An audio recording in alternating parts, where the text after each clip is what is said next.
Ребята, всем привет! К сожалению, сегодня не получилось провести трансляцию, но и многие ребята отписали, что не смогут сегодня поприсутствовать, просили запись. Ну, тем более тогда сделаю запись. Я думаю, что все достаточно понятно и подробно объясню.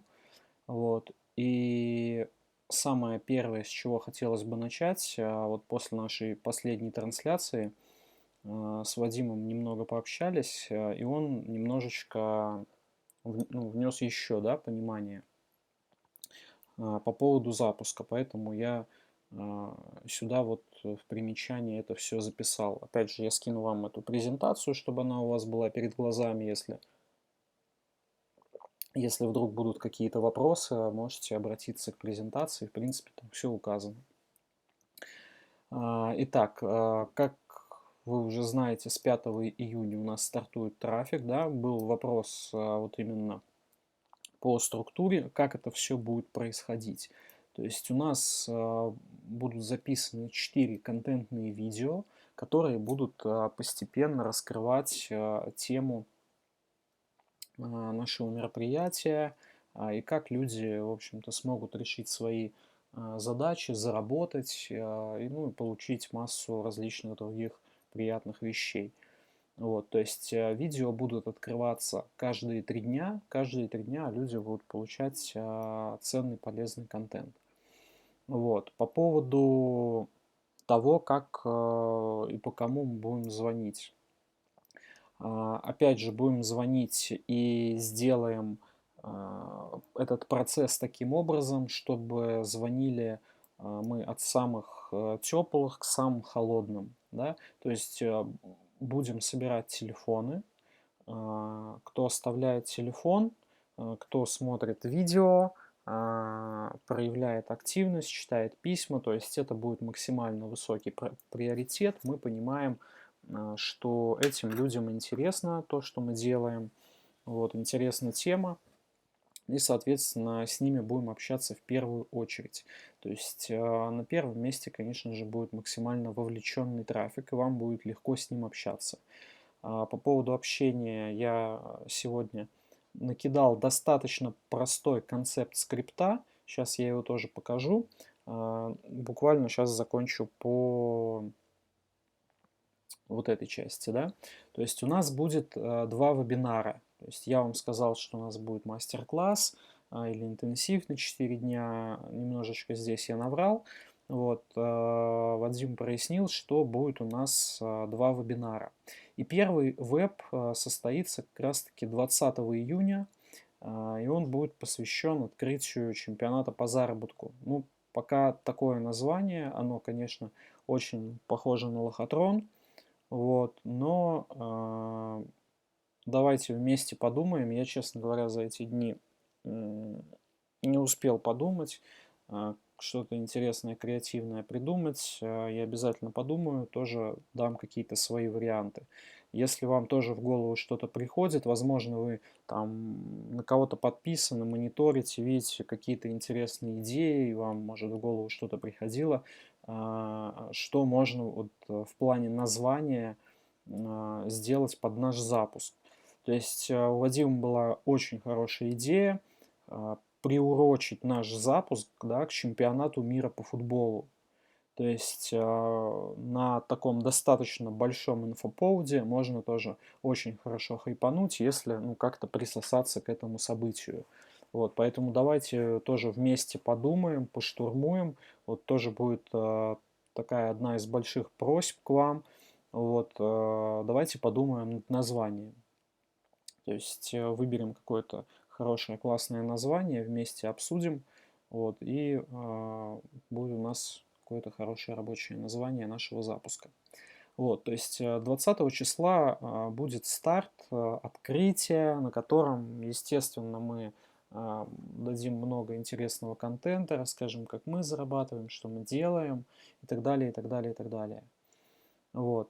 И один из нюансов оффера, который будет вот на открытии 20 числа, это то, что Вадим на нем будет говорить и мотивировать людей оплачивать сейчас, чтобы я провел с людьми недельную тренировку и прокачал их в продажах и консультациях, чтобы люди уже были готовы работать и, соответственно, закрывать себе сделки на там, воронке продаж и оказывали бы эту услугу. Вот. И здесь мне нравится эта очень идея тем, что есть вполне хороший, сильный дедлайн, что доступ вот уже к моим сессиям, да, к прокачке именно в плане продаж э, обязательно нужно, то есть, оплатить участие там в коучинговой программе, и, соответственно, человек попадает сразу на сессию, на которой я обучу продажам. И 26 июня уже, что следует после этого, в прямом эфире мы запускаем рекламу, трафик, люди видят готовых лидов, как они конвертируются и все остальное, и понимают, что да, вот у них уже будут клиенты, которых они уже смогут обрабатывать и закрывать. То есть постараемся вовлечь людей в работу максимально быстро. То есть постараемся дать им результат как можно быстрее. Вот, в общем-то, такие нюансы в плане запуска. То есть 5 июня старт, разогрев у нас письма, 4 контентные видео, которые открываются 3 дня, и плюс наши прозвоны, переговоры, знакомства, ну и, соответственно, мотивация людей прийти на открытие, да, на вебинар 20 числа. Опять же, скину всю презентацию, чтобы она у вас была под рукой, да, если что, там забыли, когда что у нас, какого числа, можете ее открыть и все вспомнить. Вот. А теперь по поводу скрипта. Сейчас я его разверну пошире. По поводу скрипта. Сейчас я, чтобы вас не перегружать, не стал делать скрипт уже на дожатие, потому что, ну, по сути, там как такового скрипта не будет. Там мы уже с вами более плотно поработаем, пообщаемся в плане продаж, там, позиционирования, дожатия, всего остального. То есть уже когда мы подойдем к этому моменту, будем подходить к этому моменту, я отдельно проведу еще ряд сессий, мы с вами потренируемся, безусловно, чтобы там не было никаких страхов, боязни общаться и так далее, и так далее. Вот, сейчас, так как первая цель у нас, я в этот период буду отсутствовать, да, первая цель у нас это этап разогрева, и нам нужно познакомиться с нашими лидами, с нашими потенциальными клиентами и выстроить с ними отношения. Вот. Сейчас Вадим вернется из Грузии, я уверен, он с вами тоже еще пообщается, и у нас будет какое-то другое название мероприятия, такое более серьезное, не похожее на лохотрон, более такое хайповое, интересное. Вот. И, ну, сейчас скажу некоторые комментарии по скрипту, весь его вычитывать не буду. То есть изначально, когда мы звоним, да, естественно, мы представляемся, как это делаю я. Звоню, обращаюсь к человеку по имени, там, добрый день, здравствуйте, меня зовут Алексей, недавно вы зарегистрировались, то есть я там не вдаюсь в детали, там, кто я, что я, то есть меня зовут Алексей, вы зарегистрировались на такое-то мероприятие, название придумаем, звоню просто познакомиться, и то есть вот эту связку обычно делается она непрерывно, без паузы. Возможно, вот эта вот тема... Сейчас, секунду, ребят, звонит телефон. Буквально секунда.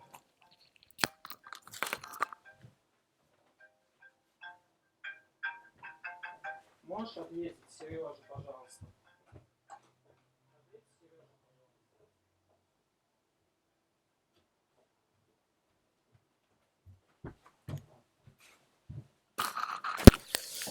Очень извиняюсь, просто чтобы не перезаписывать. Так. То есть смотрите сами, если вам хорошо ложится на язык вот эта тема, там, звоню просто познакомиться. То есть, ну, чтобы человек сразу его как бы к себе расположить, что мы там ему ничего не продаем и так далее, чтобы у него не было там какого-то ощущения, что мы ему будем сейчас что-то впаривать. И вот эта связка, она как бы идет на одном дыхании. Звоню просто познакомиться. Здесь не нужно делать никакой паузы, и сразу же вставляем вот этот блок, чтобы могли принести вам больше пользы и более качественно подготовиться к этому событию и подготовить вас.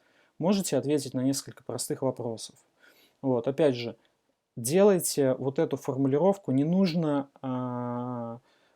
все дословно делать, как здесь написано. То есть это должен быть нормальный, комфортный разговор. Я вот миллиард раз всем об этом говорю, что не нужно читать по листу. Вы просто поймите, что именно здесь написано и какую главную идею я хочу передать, и сделайте этот скрипт своим. Адаптируйте его под себя, чтобы это было нормальное живое общение.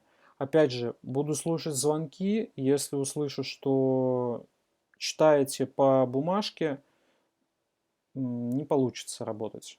Потому что, ну, сами понимаете, люди это все видят, слышат, и нам нужно хорошее, качественное, живое общение, а не такая синтетика, присущая там колл-центрам. Вот. Поэтому а, делаем под себя, опять же, повторюсь, чтобы это было максимально конгруентно вам, чтобы человек верил, что да, вы действительно говорите эти слова, вот, чтобы они были не мои.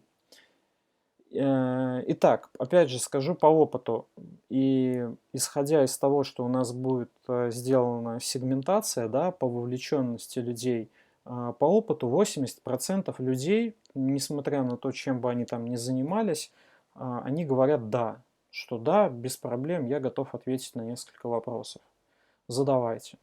20% скажут «нет, перезвоните позже». Да? И вот здесь очень важный момент, вот реально он очень важный, и я очень призываю а, нормально к этому отнестись и не динамьте клиента. То есть если вы а, сказали, что перезвоните, вы с ним договорились, то есть человек говорит, нет, перезвоните позже, когда вам перезвонить? Там, через час будет удобно или там, через 2 будет удобно? Человек говорит, да, перезвоните там, через 2 или перезвоните после 18 и так далее. По ситуации сориентируйтесь. То пометьте себе, то есть вот я обычно там на бумажку выписывал, да, и, соответственно, дублировал это в гид-курсе, ставил задержку. То есть у меня и перед глазами, и потом в гид-курсе всплывала задача. То есть это мы все настроим. И очень важно, когда вы действительно перезваниваете человеку, и вот у меня несколько раз, и вот мне тоже ребята говорили, которые уже продавали, был такой вау-эффект, действительно располагает такое отношение к клиенту, когда вы перезваниваете и еще ничего не требуете от клиента. То есть мне люди говорили, о, ничего себе, вы реально перезвонили. Обычно как бы все, ну потом, и все, и динамит, и не перезванивают, да. Вот. Это производит действительно очень хорошее впечатление, выстраивает ваше позиционирование, что вы действительно держите слово, и все остальное, все, что вы будете говорить дальше этому человеку, он будет это очень хорошо воспринимать. Да, ну, я рассматриваю вариант, когда человек говорит, да, давайте, задавайте вопросы. И самый мой коронный вопрос, который, я думаю, вы уже все знаете, я говорю таким образом, да. Отлично, прежде всего, мне хотелось бы понять, по какой причине вы решили зарегистрироваться на наше мероприятие. Что вы хотели бы получить? Какой результат вы хотели бы получить? Какую задачу вы хотели бы решить? То есть, опять же, формулировок может быть много очень разных. Переработайте вот эту часть под себя, чтобы она звучала достаточно адекватно, хорошо из ваших уст. То есть еще раз, человек говорит, да, хорошо, задавайте, отлично. Смотрите, мне прежде всего хотелось бы понять, по какой причине решили оставить заявку, зарегистрироваться и так далее, и так далее. Да, что хотели бы получить. И здесь, как правило, человек говорит о чем? О простых, банальных вещах, о таких там, как дополнительный заработок, освоить новую профессию, прокачаться в какой-то новой для него интересной нише. Давно искал там что-то такое интересненькое, да, на что можно там уделить внимание. А, Улучшить свой бизнес, да, и так далее. То есть уже из этого ответа вы можете сориентироваться. И очень важно, чтобы вы этот ответ запомнили. Я обычно, когда веду любые переговоры, у меня под рукой бумажка, ручка, и я делаю какие-то короткие пометки, да, что мне человек отвечает. Потому что самый первый вот этот вопрос, он реально очень важный. То есть мы понимаем причину, по которой он сделал действие, обратил на нас внимание. То есть что-то его зацепило, и нам нужно понять, что именно. Да? Очень важно. Вот. И исходя уже из ответа, мы ориентируемся и задаем попутные вопросы. Опять же, здесь сложно заскриптовать это вот прям вот дословно, потому что все ситуации разные, они друг от друга отличаются. Где-то уместно задать какой-то вопрос, а где-то это совсем не нужно и неуместно. Да? Вот. Если вот человек в ответе на первый вопрос еще не рассказал, чем он занимается, а просто сказал там, ну я хочу больше денег, я хочу там решить вот такую-то задачу, ну мне понравилось там, что вы делаете вот это и вот это, и мне стало интересно и так далее.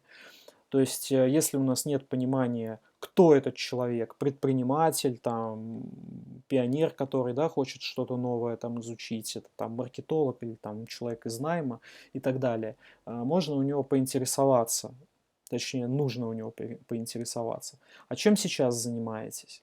Человек там вам скажет, я занимаюсь там этим, предприниматель, ну, вы поняли суть. Вот. И дальше мы задаем тоже достаточно важный вопрос, он тоже крайне такой ключевой. А что сейчас больше всего не устраивает вас в текущем положении дел? То есть, когда человек рассказал о причине, по которой зарегистрировался, чем он занимается, и этот вопрос вы задаете с целью, чтобы копнуть вот именно в сторону боли клиента. То есть не нужно там его диагностировать, там ковыряться в этой боли. На этом этапе переговоров это абсолютно не важно. Но важно понять вот на будущее, потому что когда мы его будем дожимать, мы будем апеллировать всеми его ответами. Вот. И сразу скажу, пока не забыл, по каждому человеку, с которым вы пообщались, я обычно в комментарии пишу очень короткое резюме, комментарий, да, такой-то человек, предприниматель, цель, задача вот такая-то. Основная боль, но обычно это люди сами говорят, что вот я там уже задолбался там искать для себя какую-то нишу, не могу понять, что я хочу, или там у меня основная боль, что вот, ну, крайне мало денег мне приносит мой проект, ну, вы поняли суть. Вот. То есть вопрос с целью копнуть вот в сторону именно боли. Вот. Плюс также этот вопрос важен потому, что он дает дополнительную возможность очень плавно перейти к своей истории. И продумайте просто для себя этот переход. Вот да, я здесь привожу такой достаточно простой пример, чтобы вам было понятно. Человек там мне, например, отвечает, мало денег, хочу больше зарабатывать. Ну, это типичный, самый типичный ответ, который человек говорит при знакомстве, да. Или там, ну, сейчас вот я в найме, надоело, хочу уйти, хочу что-то там замутить свое. Работать из дома, хочу там уехать путешествовать, и чтобы у меня был заработок. Да, ну, например, это такие самые распространенные ответы, которые часто встречаются. Вот. И здесь я сразу подключаюсь и говорю, да, отличное желание, супер. Вот смотрите, я как раз там вот ровно 2 года назад у меня было точно такое же желание, я много искал, пересмотрел много разного материала, чисто случайно попал в обучение к Вадиму или там в эту команду, или что-то еще вы придумаете, что-то свое. Опять же, это Мои слова, у вас должны быть свои слова. Не нужно копировать вот прям один в один то, что я вам говорю. Просто поймите суть, логику, основную концепцию, да. И здесь я вот уже подстраиваюсь к его желанию и рассказываю ему свою историю. И вот здесь у меня опять же еще одна пометка. Она тоже очень важная. История уместна только в том случае, когда вы уверены в том, что человек на той стороне располагает достаточным количеством времени, внимания, чтобы ее послушать. Не надо ее навязывать, то есть каждый раз вот по шаблону идти вставлять свою историю. Если вы изначально поняли, что человек позитивно настроен, что он действительно рад вашему звонку, и таких лидов будет достаточно много, да, кто в хорошем расположении духа, и то есть человек не ожидал, что ничего себе, я зарегистрировался на мероприятие, и мне звонят познакомиться и узнать там, чем я занимаюсь, какие у меня проблемы. Люди на это очень хорошо реагируют, потому что в инфобизнесе практически никто так не делает. И если вы почувствовали, да, какой-то холод, вот именно в самом начале разговора. Возможно, человек торопится, возможно, его там кто-то отвлекает, вы слышите какие-то посторонние там звуки, шумы там или что-то еще.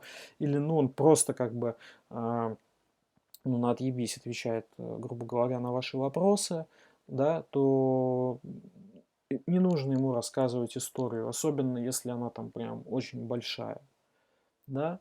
То есть отлично, я вас понял. Спасибо большое за ответ. То есть правильно, что вы сделали. Вы человека хвалите, да, за то, что он зарегистрировался. То есть действительно правильное решение. Это мероприятие принесет вам пользу, решит ваши задачи. И вот здесь тоже очень важная фишка. Я постоянно этим пользуюсь. Как раз 20 июня в 19 по Москве Вадим в прямом эфире расскажет. И вот сюда мы вставляем ответ на вопрос и желательно именно в ту формулировку, которую вам дает человек. В самом начале разговора, когда вы у него спрашивали, по какой причине решили зарегистрироваться, человек говорит, ну я хочу узнать, как зарабатывать больше денег. И вы говорите, Вадим вам в прямом эфире расскажет, как вы можете зарабатывать денег с помощью наших инструментов, которыми мы пользуемся, поможет вам зарабатывать на новой профессии, освоить новую профессию и так далее, и так далее. То есть вот сюда мы именно вставляем этот блок из самого начала, да, поэтому очень рекомендую записывать ответы человека и внимательно его слушать, то, как он говорит и что он говорит. Вот. И тут я тоже привожу несколько примеров. То есть, как вы можете там безопасно уйти, если вам человек сказал, хочу уйти из найма, вы ему рассказываете о том, что как вы можете безопасно уйти из найма или прямо на своей работе получить больше денег за новые навыки. Вот у Игоря там есть история, и вот она как раз-таки хорошо вписывается вот в этот ответ. Либо там, как вы можете прокачать свой бизнес с помощью воронки продаж. Ну, большинство из вас уже в этом вопросе хорошо прокачаны, поэтому сможете сориентироваться без каких-либо проблем, если перед вами будет предприниматель. Вот. И в конце разговора обязательно нужно получить у человека подтверждение. Всегда закрывайте человека на подтверждение. Получайте от него подтверждение. То есть придете, да, ну очевидно, если мы только что согласовали, что вот у человека такая-то причина, по которой он зарегистрировался, он поделился, что его конкретно не устраивает в текущих делах, в его работе, в проекте и так далее. И, соответственно, ну, глупо сказать, нет, я не приду, да, сами понимаете. Вот. И здесь мы уже переходим к завершению разговора. То есть отлично, я очень вам рекомендую поставить напоминание, чтобы случайно в этот вечер не загрузить его другими делами. Ну, как часто это бывает, да, что мы там, у нас есть мероприятие, потом какие-то еще важные дела появились, и мы соскочили с мероприятия. То есть мы, конечно же, напомним, Но я надеюсь, что вы не забудете. И еще, тоже очень важный момент, вот этот. И еще, чтобы мы смогли максимально качественно подготовить вас к мероприятию, каждые 3 дня мы будем отправлять вам очень полезные видео на почту. Так что обязательно проверяйте ее. Договорились? Это мы говорим для того, чтобы люди не пропускали видео, которые очень и очень важны для разогрева. Понимаете? Опять же, ребята, с которыми мы уже работали, они знают ценность видеоконтента, который делает Вадим, и в разных случаях, в разных переговорах, в консультациях они просто ссылаются на конкретные видео. То есть если человек не образован, у него нет достаточного понимания в каком-то конкретном вопросе, ребята просто говорят, что давайте я вам просто пришлю вот это видео конкретное, да, и чтобы люди, не тупили, у нас было, можете сказать вот так, чтобы мы с вами говорили на одном языке, чтобы вам было понятно на мастер-классе, чем мы занимаемся, и чтобы у вас вот вся картинка сложилась воедино, мы будем вам отправлять по чуть-чуть, чтобы, опять же, и вас не перегрузить, и вам было комфортно находиться с нами. Мы будем вам отправлять по кусочкам видео, и на мастер-классе мы соберем вам целостную картинку. Вот. То есть здесь мы закрываем еще человека на то, чтобы они обязательно смотрели видео. Вот. Договорились? Да. И говорим, прощаемся. Хорошо. Тогда на сегодня я с вами прощаюсь. Приятно было познакомиться. Увидимся 20 июня в эфире. Всего доброго. Все, до свидания, до свидания. То есть сейчас я так очень сильно размазал этот разговор, но он пройдет у вас за 5-7 минут. То есть, как вы видите, ничего сложного нету. Простые, абсолютно простые вопросы. То есть мы адекватно с человеком продумайте, опять же, свое приветствие, которое бы не отталкивало человека, а сразу же располагало к себе. И задаем ему простые вопросы. Ключевой вопрос, вот это самый ключевой вопрос. По какой причине решили зарегистрироваться на мероприятии? Чем занимаетесь и что больше всего сейчас не устраивает в текущем положении дел? Либо можно его как-то перефразировать. Какая самая сложная задача перед вами сейчас стоит? Что сейчас отнимает максимально ваши силы, внимание, ваши деньги? Опять же, в зависимости от ситуации, с кем вы разговариваете. Кто это? Предприниматель, маркетолог, просто наемный сотрудник или еще кто-то. Вот. Идем дальше, да, по поводу историй. Скину опять же файлик, не все прислали, прислал только сегодня Игорь и Илья. Мне, честно говоря, понравилась вот история Игоря. Конечно, тут ошибок я поисправлял, какие увидел в плане орфографии. Но в целом история достаточно хорошая. То есть я уверен, что в разговоре она будет звучать очень толково. Вот, и она будет продавать. То есть мне история понравилась. У Ильи, у него, вот Илья, тебе сразу, да, рекомендация. Я не стал сюда вставлять все, что ты прислал. Твой скрипт не годится, который ты прислал.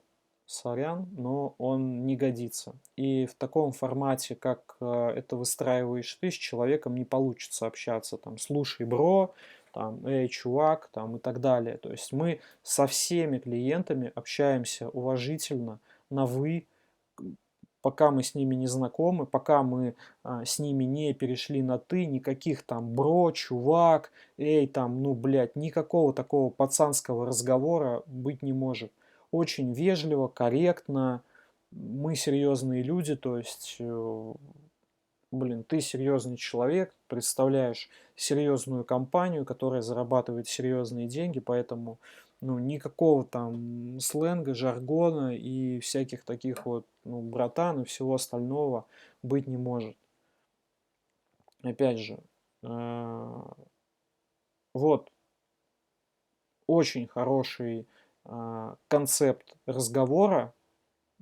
Я им пользуюсь, ни разу не было у меня никаких проблем с ним, и не нужно задавать никаких лишних вещей. Опять же, ты там говоришь уже сразу человеку при знакомстве, там есть какая-то система, есть какая-то там суперсекретная какой-то инструмент, площадка, которой мы пользуемся. Не нужно, и еще раз, не нужно, для всех говорю, давать какую-то информацию, которая влечет за собой еще дополнительные вопросы. Не нужно вдаваться в детали. А ты выстраиваешь это таким образом. Давай я просто сейчас, чтобы это... Сейчас ты мне присылал. Так.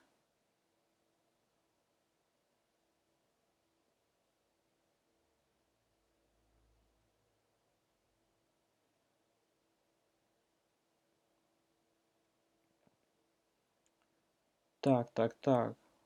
Привет, как дела? С какой целью? То есть никакого привет, как дела?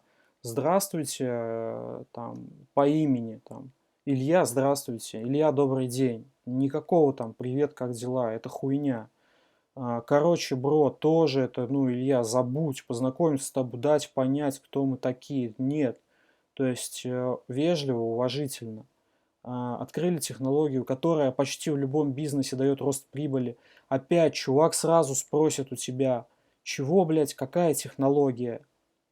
Понимаешь? И у тебя разговор, обычный разговор знакомства, где не нужно ничего усложнять, он затянется на очень и очень большое время. Не нужно. Это не нужно. Это технология автоворонки продаж на специальном, ты это даже еще выделяешь, сервисе, который еще никто не знает. Какой логичный вопрос у человека сразу возникает? Расскажи мне про этот сервис. Ну и опять же, зная тебя, ты очень хуево про это расскажешь, понимаешь?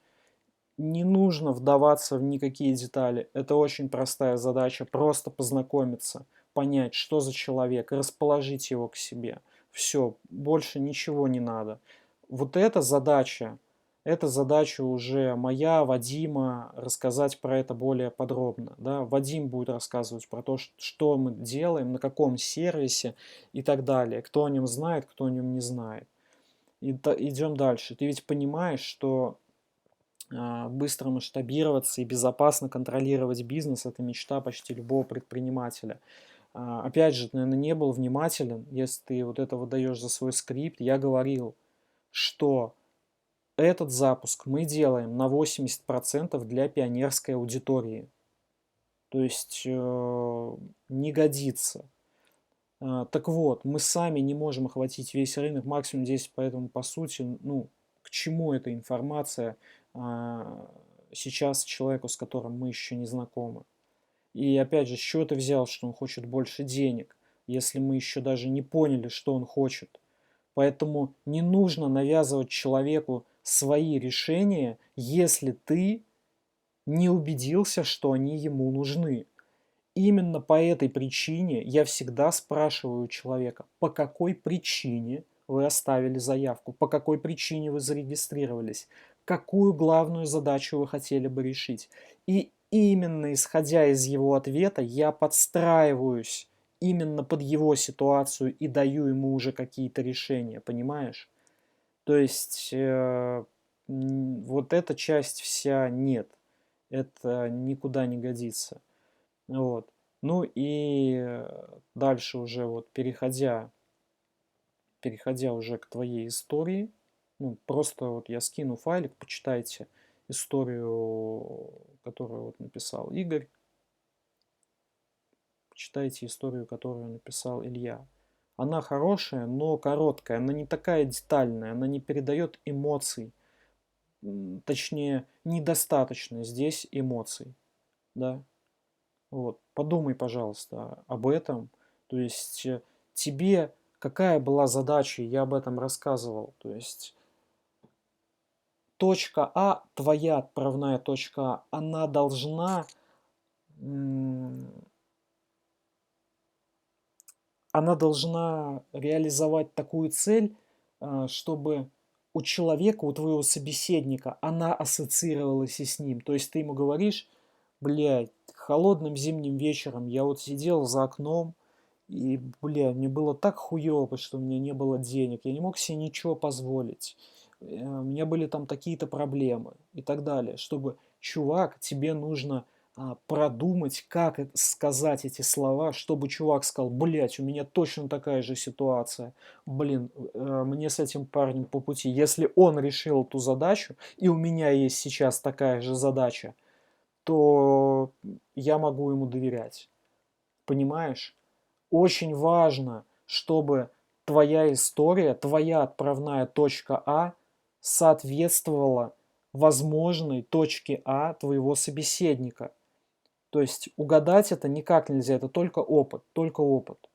То есть начало ты всегда можешь фантазировать какое-то новое, какое-то свое. Не обязательно все время одну и ту же историю рассказывать, ты скучно просто станет. Придумывай разные проблемы, подходи по-разному. Если ты услышал, что у человека там проблемы, что он в найме, блять, я поменял, как я людям рассказываю, и это, ну, это реальная правда. Я поменял 11 работ. Я вот приходил, все там, достигал пика, мне становилось это жутко неинтересно. Через 3-4 месяца я бросал, уходил дальше. И мне это надоело. И я решил вот тогда-то там начать, и вот начал разбираться, и все, история пошла. Если человек в найме, и у него такая проблема, это офигенно срезонирует, супер круто срезонирует. Если это предприниматель, блин, я понимаю, у меня вот тоже был один бизнес, был один очень провальный проект, и рассказываешь про это. И важно, чтобы человек тоже сострадал тебе, сочувствовал, а, испытывалось такой термин эмпатия, то есть чтобы у вас, ну, вы были с ним на одной волне. Вот это очень важно, то есть это вот для всех ребят. Старайтесь максимально своей историей подстроиться ну, под клиента, под его ситуацию. Опять же, еще раз напомню, историю мы рассказываем тогда, когда это уместно. Если человек прямо сейчас располагает временем, вниманием, чтобы ее послушать, вы это чувствуете, ее рассказываем. Если, ну, человек как-то холодно с вами общается, историю не нужно рассказывать. Или вы начинаете очень коротко рассказывать. Или можете сказать, у меня была такая же проблема. Хотите, расскажу, какая у меня была ситуация? Чуть больше времени займет. Интересно? Человек говорит, да, интересно, расскажи. Все, тогда рассказываем. Или как-то иначе, да, там это можно понять. Это можно понять там, вот у меня точно такая же была ситуация, 11 работ поменял, сейчас все хорошо. Если человек, как вы добились такого результата? Все, история пошла. Но если человек как бы не заинтересован, не вовлечен, там, торопится и, ну, быстро отвечает на вопросы, а, не нужно, опять же, вдаваться в детали. Это короткий разговор, познакомиться. Вот и все. Вот. В принципе, все. Основные рекомендации я все сказал. Вадим еще раз вас просветит по поводу самого запуска. Опять же, давайте все вместе подумаем над названием, согласуем, скидывайте свои варианты мне, либо в нашу группу в продаже. Вот. И будем работать. Продумайте для себя вот то, что я написал, скрипт. Вы именно пишите, как вы говорите, как вы будете говорить, как вы будете разговаривать с человеком. Очень часто, вот опять же, когда с новыми ребятами общаюсь, практически у всех есть такая проблема, что все пытаются копировать то, как я говорю. Не нужно этого делать. У меня далеко не идеальная там речь, не нужно этого всего делать. У вас должен быть свой стиль, свои формулировки. Вот это самое важное, это самое ключевое. Просто поймите концепцию вот этих вот абсолютно простых вопросов и логику разговора. Она здесь очень хорошо прослеживается. Надеюсь, что достаточно понятно все объяснил. Если вдруг будут вопросы, пишите мне. А, Буквально до пятницы я еще буду на связи, смогу ответить. Все, всем жму руку. Надеюсь, с этим проблем никаких не будет.